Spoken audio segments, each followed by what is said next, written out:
ఈ రోజున బిడ్డలారా, ఇన్ని వాక్యాలు వింటున్నట్టున మనకు ప్రభు యొక్క మర్మం అర్థమైందా?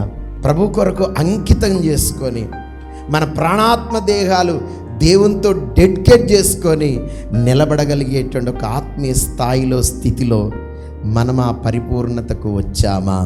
ఒక్కసారి మీరు ఆలోచన చేయండి.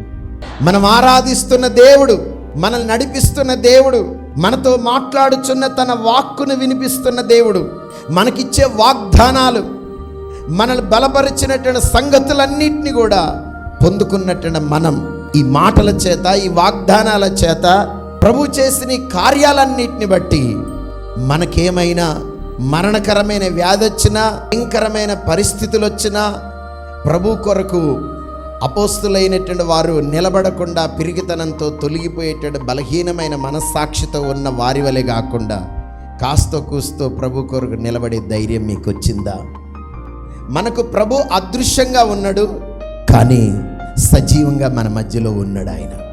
ఎన్నిసార్లు ప్రభు వారితో మాట్లాడి వారిని ప్రిపేర్ చేసిండంటే, చెప్పబడినటువంటి ఏ శ్రమ కానీ, శ్రమకు సంబంధించిన ఆనవాళ్ళు కానీ, ఎటువంటి విధమైన వ్యతిరేకతలు కానీ, ఎవరు ఆయనను పొల్లిరిసి మేదేసినట్టుగా కానీ, ఆ సిచ్యువేషన్స్ కానీ, ఆ సూచనలు కానీ ఏమీ జరగక ముందే వాటన్నిటిని కూడా చూడగలుగుతామన్నాడు. అంత మాత్రమే కాకుండా తాను తిరిగి లేస్తాననే సంగతిని కూడా పరిపూర్ణంగా ఎరిగిన వాడుగా ఉన్నాడు. ఆయన ఏదో బాధగా, అయ్యో నేను పోతున్న బిడ్డలారా జాగ్రత్త, మరి ఎట బతుకుతారు అని చెప్పని ఏడిచేదో బాధపడి చెప్పడం కొరకు కాదు. తాను తన వెంట వచ్చుచున్న ఆ 12 మందిని స్థిరపరిచి, మరణమే కానీ, శ్రమే కానీ, వ్యతిరేకతలే కానీ మిమ్మలను ఏమీ చెయ్యవు, నన్నేమీ చెయ్యవు, నేను తిరిగి మరలా లేస్తాను.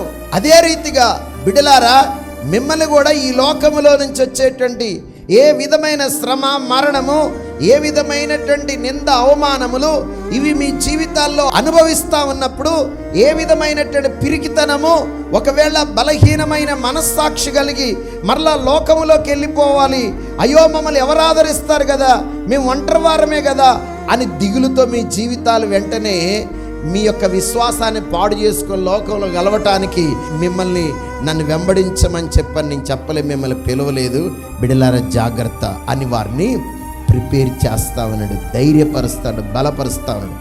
ఈ రోజున బిడ్డలారా, మనందరికి కూడా ఇదే విధమైనటువంటి బలాన్ని ప్రభు మనకు కూడా ఇస్తా ఉన్నాడు. మీరు కూడా ఆయనను విడిచిపెట్టేవారుగా ఉంటారా? ఆయనను వెంబడించేవారుగా ఉంటారా?